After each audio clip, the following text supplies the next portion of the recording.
मेरे पास जो है ना टाइम जो है वो बहुत कम बचा है। ये जो मामला है जी, इस्लामाबाद हाई कोर्ट में जो जजेस की जो किया, कुछ लोगों को लाया गया है, कुछ जजेस को, तो उस पर इस्लामाबाद हाई कोर्ट बार जो है वो एहतजाज कर रही है। तो इस्लामाबाद हाई कोर्ट बार के जो प्रेसिडेंट है रियासत अली आज़ाद साहब, उनसे ज़रा पूछते हैं कि ये क्यों एहतजाज करें। जी रियासत अली आज़ाद साहब, कुछ बताएंगे आपके ये आप क्यों एहतजाज कर रहे हैं? बिस्मिल्लाहिर्रहमानिर्रहीम। मीर साहब, बात ये कि ये जो कानून साजी हुई है वो आपके भी सामने है और हमारे भी सामने है। क्या वो जो रूल्स बताए गए हैं उसके मुताबिक वो लेजिस्लेशन हुई है? और दूसरा जो 26वीं तरमीम हुई है, मैं समझता हूँ कि वो आइन के अंदर जो आर्टिकल 8 है, जो चैप्टर नंबर 1 है, उससे मुतसादम नहीं है। क्या वो लेजिस्लेशन आर्टिकल 175 सब आर्टिकल 3 के मुताबिक हुई है? क्या जो ट्राइकाटमी ऑफ पावर आइन के अंदर दी गई है उसके मुताबिक हुई है? क्या इंडिपेंडेंस ऑफ जुडिशरी ये उससे मुतसादम नहीं है? क्या 3 ऑर्गन्स थे स्टेट के जिसमें से एक आर्गन को बिल्कुल कोलैप्स कर दिया गया है और उसकी आज़ादी बिल्कुल ख़त्म कर दी गई है। तो मैं समझता हूँ कि कोई भी ऐसी लेजिस्लेशन जो हो जो आइन से मुतसादम हो तो उसको सुप्रीम कोर्ट जो है वो स्ट्राइक डाउन कर सकती है। और कई ऐसे मामलात और वाक़यात इस मुल्क के अंदर हैं और दुनिया के अंदर है कि जब कौमों ने एहतजाज किया है तो कानून साजी जो है वो वापस हो सकती है, क्यों नहीं हो सकती। अब देखें कि अभी इन्होंने 26वीं तरमीम की है। 26वीं तरमीम के मुताबिक जो आर्टिकल 175A है उसके तहत है कि जो 3 मोस्ट सीनियर जजेस होंगे उनमें से चीफ जस्टिस लगाया जाएगा। तो जो इस्लामाबाद हाई कोर्ट में 3 जजेस ट्रांसफ़र किए गए, क्या वो उस आर्टिकल के मुताबिक है?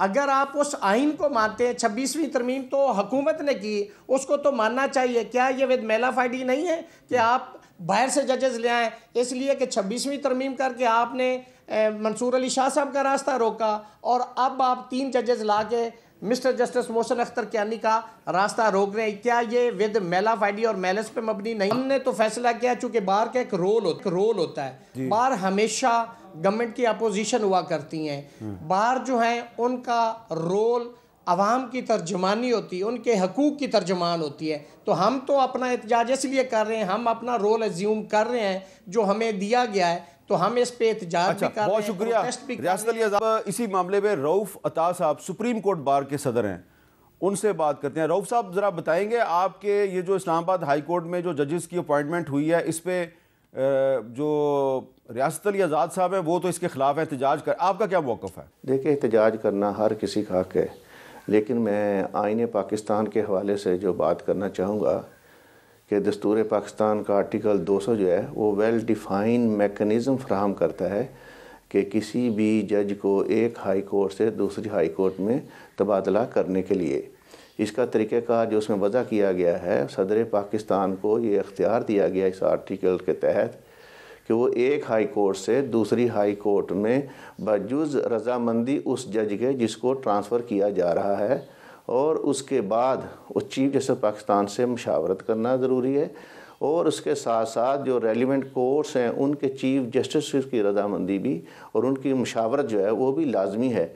उसकी अगर ये पूरा वेल डिफ़ाइंड जो मेकनिज़म है, अगर इस कॉन्स्टिट्यूशनल प्रोसेस को मुकम्मल करने के बाद कोई ट्रांसफ़र की जाती है तो मेरा ख़्याल फिर ये आइन की रूह के मुताबिक सारा अमल हुआ है। तो इसमें एहतजाज करना वो शायद किसी और हवाले से उनका हो कि कोई सीनियरिटी के हवाले से या किसी और हवाले से एहतजाज कर रहे हैं वो, जिसकी उनका हक़ हासिल है वहाँ की बार का। लेकिन मैं इस बारे में जो आइन के हवाले से बात कर रहा हूँ कि आइन इस बात की इजाज़त देता है और आइन की रूह के मुताबिक ये सारा अमल मुकम्मल हुआ है। और supreme court bar association Pakistan ने, Balochistan high court bar association ने, Sindh high court bar association ने, पंजाब बार कौंसिल ने, KP के बार कौंसिल ने और दीगर बार ने इस ट्रांसफ़र को सपोर्ट किया है और इसको अप्रिशिएट किया है और चीफ जस्टिस पाकिस्तान ने भी इसको खुश आइना करार दिया है। तो लिहाजा इस पे एहतजाज मेरा ख्याल बनता नहीं है। दूसरा एक सवाल जो आजकल उठाया जा रहा है कि उनको सीनियरिटी के हवाले से कि क्या मसला पैदा होगा, मेरी इसमें लीगल ओपिनियन यही है कि सीनियरिटी जो है उनकी from the date of elevation run करती है किसी भी जज की। जैसे ही वो ओथ ले लेते हैं अपने ऑफिस का तो फिर उनकी सीनियरिटी वहाँ से रन करती है। अगर वो ट्रांसफ़र होकर आने वाले जज की सीनियरिटी भी अपने साथ वो कैरी करेंगे, वो चेंज नहीं होगी जी, वो सीनियरिटी उसकी रन करेगी। बहुत बहुत शुक्रिया रऊफ अता साहब, थैंक यू वेरी मच। अच्छा ज़रताज गुल वज़ीर साहबा, ये अब वकला बरादरी हमें कुछ तकसीम नज़र आ रही है, क्या आपकी तरफ से जो कोशिश की जा रही है तहरीक इंसाफ की तरफ से कि पॉलिटिकल पार्टीज़ का एक अलायंस कायम किया जाए और आइन की बहाली के लिए, तहफ़्फ़ुज़ के लिए कोई तहरीक चलाई जाए, आप इसमें कामयाब हो जाएंगे?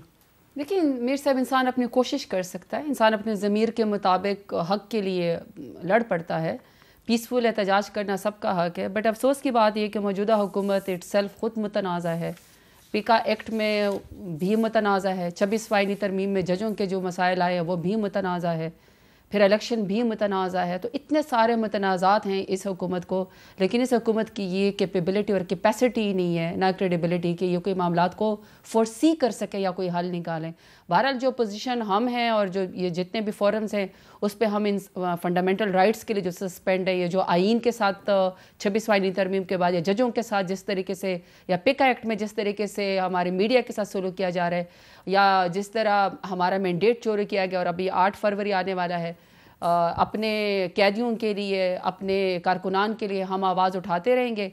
लेकिन ये कि मेरी, चूँकि अभी आपने वो पिछले तजावज़ात पे बात की, तो मेरी आपके प्रोग्राम में अकील साहब से ये ज़रूर एक रिक्वेस्ट है कि फिर इतना भी जिगरा रखें कि जिनके घर के आगे बाकायदा लोहे के बाड़ लगे हुए हैं, दफ्तरों के आगे, एक डीसी और एक कमिश्नर तक और एक DPO RPO तक एक साइल जो है वो 10 नाके क्रॉस करके आता है। तो ज़रा उन चीज़ों को भी देख लीजिएगा जो मेन रोड उन्होंने बंद किए, और बाकायदा इतने बड़े बड़े, कौन सी मेन रोड? जितने भी आप किसी भी सरकारी बड़े अफसर का जो दफ्तर है ना, उसके आगे जो 10 नाके होते हैं, और उस 10 नाकों के आगे बाढ़ के अलावा मीर साहब बाकायदा पत्थर के ब्लॉक्स रखे हुए होते हैं। अच्छा जी, मैं तो जरा उन तजावज़ात को भी फिर हटाने की कोशिश जरा फिर ये सुन लिया ना अब आपने, मैं हम इसको क्रॉस चेक करेंगे और जहाँ पे नज़र आ गया उसको दिखाएंगे भी।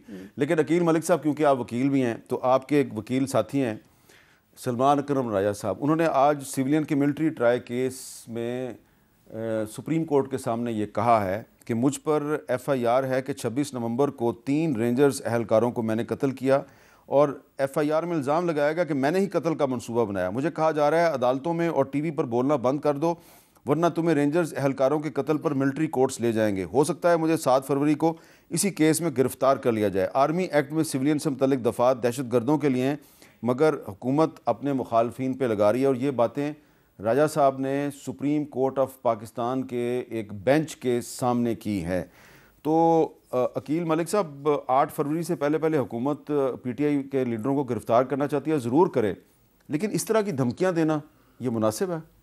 मीर साहब, सबसे पहली बात है कि अगर उन्होंने मैंने तो उनकी ये बात कोर्ट रूम में नहीं सुनी, लेकिन आप ये कह रहे हैं तो मैं बिल्कुल उस पर यकीन रखते हुए उन्होंने की होगी, पर मैं नहीं समझता कि इस तरह की कोई धमकी उनको मिली होगी। वो एक ऑफिसर ऑफ द कोर्ट हैं, एक वकील हैं, एक अपनी सियासी जद्दोजहद है उनकी, तमाम तर मामला है, लेकिन मैं नहीं समझता कि कोई ऐसा मामला है। लेकिन जो गुफ्तगू उन्होंने अदालत के बाहर की वो तो मैंने बिल्कुल ज़रूर देखी, और वो उस ख़त के हवाले से थी, और सवाल किया एक आपकी बरादरी से सहाफ़ी भाई ने सवाल किया, वो उल्टा उसी पे ही नाराज़ हुए और उस पर एक बड़ा लंबा चौड़ा भाषण देने की कोशिश भी की कि वो तो कह रहा है कि मैं खड़ा हूँ जेल में, एंड सो फोर्थ, उसको कोई सहूलत नहीं चाहिए, उसको किसी से कोई सरोकार नहीं है। लेकिन अगर कोई सहूलत नहीं चाहिए तो इस्लामाबाद हाई कोर्ट में क्या पिटिशन्स मैं दायर कर रहा हूँ कि मेरा अखबार बहाल करा दें, मुझे TV चैनल्स दे दें, मुझे वर्जिश की मशीनें दे दें, मुझे आराम व आसाइश दे दें। लेकिन तो पहले हुकूमत कहती थी कि वर्जिश की मशीनें हैं।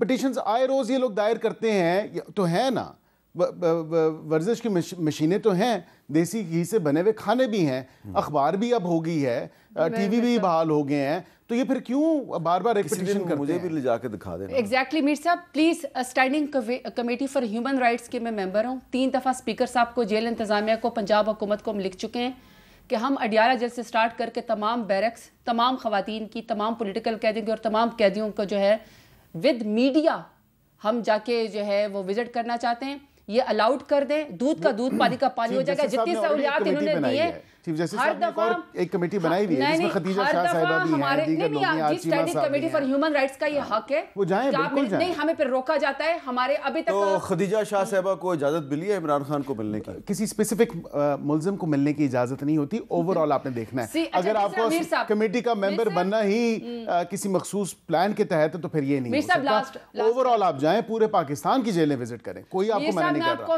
लेकिन किसी से मखसूस मुलाकात करके ह्यूमन राइट्स कोई पैगाम रसाई तो ये नहीं इंटीरियर हो सकता। कमेटी को, ह्यूमन राइट्स की स्टैंडिंग कमेटी को नहीं जाने दिया जा रहा है। हम 3 दफा लिख के दे चुके हैं, उसमें जानबूझ के रोड़े ये वही कमेटी है जिसमें गौहर साहब भी हैं। जी गौर साहब, लेकिन मेरा आखिरी सवाल है, ये सलमान अकरम राजा साहब के बारे में। मीर साहब एक सेकंड, एक सलमान अकरम राजा साहब के बारे में आज तक पूरी उम्र का एक ट्रैक रिकॉर्ड है कि इंतहाई इज्जतदार, बहुत बड़ा वकील, बहुत बड़ा इज्जतदार इंसान है।